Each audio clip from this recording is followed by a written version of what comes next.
Hey guys, welcome back to my channel. So మేము ఈరోజు ఇంటికి వెళ్తున్నాం. ఇంటికి వెళ్ళే ముందు కొంచెం షాపింగ్ ఉంది, సో దానికోసం వచ్చేసాం. అండ్ మేము వచ్చేటప్పటికి ట్రెండ్స్ ఇంకా ఓపెన్ చేయలేదు, సో పక్కనే మోర్ ఉంటే వెళ్ళాము. అండ్ నేను వచ్చేసి 2 అవకాడోస్ తీసుకున్నా, ఫస్ట్ టైం ట్రై చేద్దామని. రెండు నాకు వచ్చేసి 250 పడ్డాయి. తర్వాత డిమార్ట్కి వెళ్ళి మళ్ళీ ట్రెండ్స్కి వచ్చి షాపింగ్ చేసాం.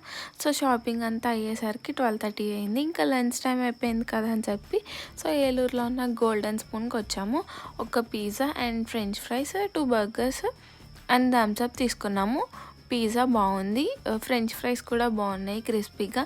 అండ్ బర్గర్ అయితే అస్సలు బాగలేదు, మాకైతే నచ్చలేదు, డబ్బులు వేస్ట్ అనిపించినాయి. అండ్ అక్కడ కొంచెంసేపు అట్లా చిల్ అవుతూ తిని ఇంకా మళ్ళీ రిటర్న్ స్టార్ట్ అయిపోయాము. అండ్ షాపింగ్ దేనికి చేశాను, ఎందుకు చేశాను అనేది మీకు నెక్స్ట్ వీడియోస్లో తెలుస్తుంది. So stay tuned. అండ్ ఇంకా ఎవరైనా సబ్స్క్రైబ్ చేయకపోతే సబ్స్క్రైబ్ చేసుకోండి. Thanks for watching this video.